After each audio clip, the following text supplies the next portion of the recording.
Welcome back to my channel. I'm super excited to see what the month of June has in store for you guys, okay? Really quickly, if you're new to my channel, welcome. Make sure you subscribe so you never miss a beat in the future.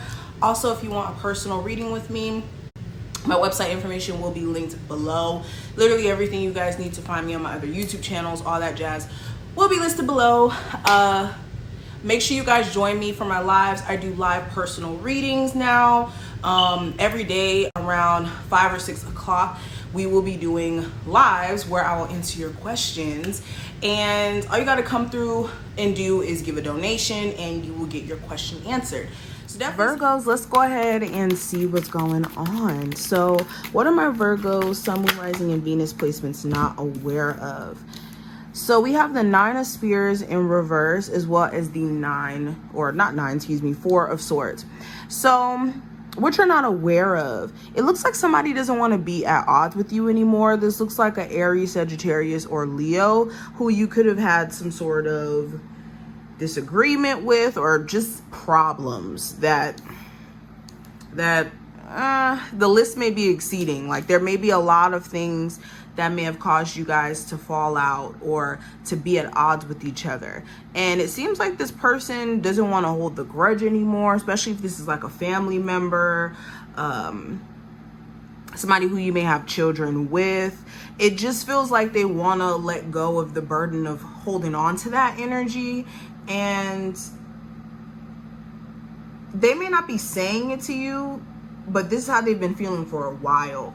Like they now see, after sitting back and thinking about the situation and having time to reflect, sorry guys, they're starting to realize that maybe everything that you guys may have been arguing or fighting about wasn't worth the argument or the fighting.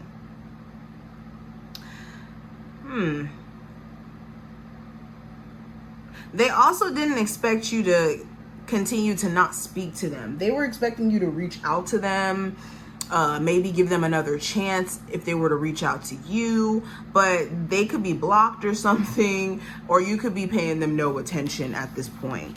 It's interesting. Also, a lot of you could be thinking that maybe a business, something that you're passionate about, is going to be a lot harder to get off the ground or to get to be successful. But this belief process could be keeping you from actually succeeding, because a lot of you are sitting on ideas, using your past struggles and strifes as an excuse for why you shouldn't really apply yourself. So this could be what's holding you back. Now I also have the Wheel of Fortune, the Seven of Coins, and the Lovers here. So another thing that you may not be aware of, there's brighter days on the horizon for you. If you've been feeling like things have been shaky, the energy's been confusing, and you've been just out of it, things are about to turn for the good, or things are about to work out for you in your highest interest in the month of June. Especially with the Wheel of Fortune, this is usually a very positive omen to having your reading. Right next to the Seven of Coins as well. It's like you guys have gone through enough. Spirit sees that, and you guys are going to start to see a shift, especially in the dynamic, or the area, I should say, of your love life. And I would even say existing investments. So like if you have stock investments, if you have certain investments tied up in certain things, you will start to see things turn for the better.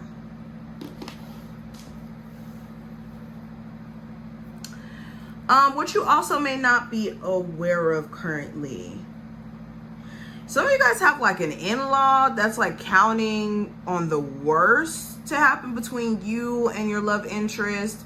Like if you guys have been having problems and your partner confides in like their parents, like their mother or their father or a family member, they could be like preying on your downfall a little bit. Especially if this is a Gemini. This doesn't even have to be like a mother or father figure. This could be just a family member. This could even be their child, where they're being told or they're witnessing certain things within the relationship and then forming their own opinion.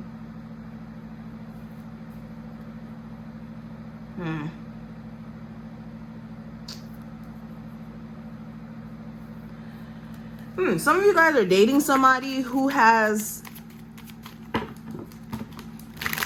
how do I put this into words? If you notice that a person that you recently started dating is already starting to act very distant or out of the loop with you, it could be because this person has some sort of existing connection that's on their mind, and they're questioning whether or not they want to go back to it, especially if this is somebody who seems very reluctant towards getting in a relationship.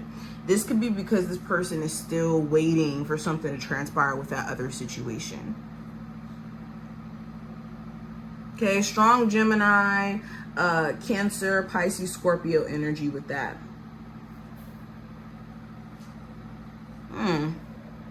Now, I also have the Page of Cups in reverse, Seven of Swords, the Emperor, and the Eight of Swords.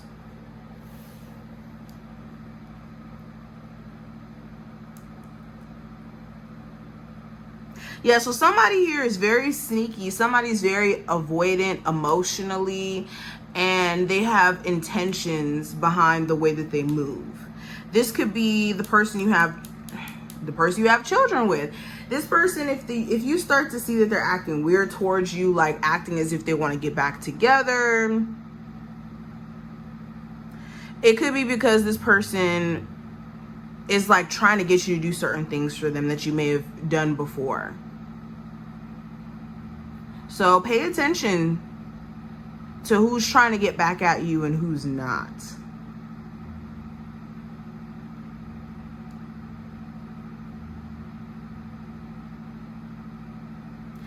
Some of you guys are not aware, but the reason why you don't really want a relationship is because subconsciously you guys could be doing this like avoidance thing, where you think by avoiding love that you're in control, when truly you guys are just avoiding your own feelings.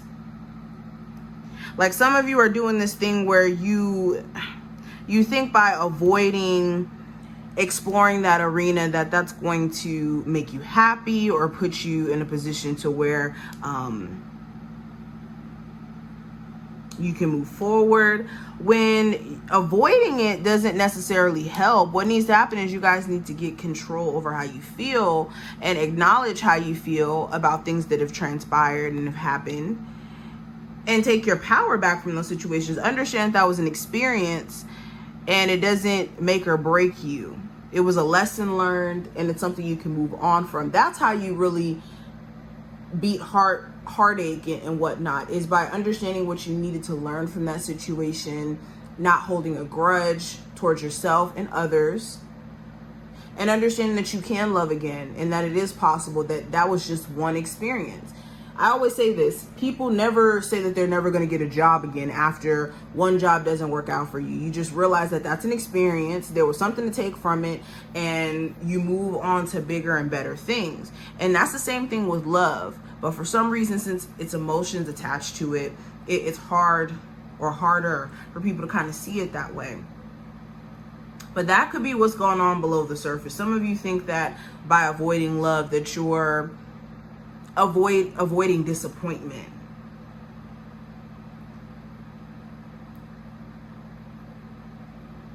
And you guys are just running from taking control over how you feel about a situation here.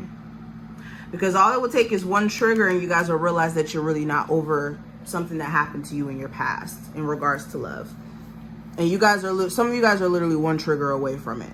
So these are just some of the things that I see. I'm going to leave the reading here. I hope that you're able to take something from this reading to help. If you did, definitely thumbs up the video and subscribe. And I will see you in the next one.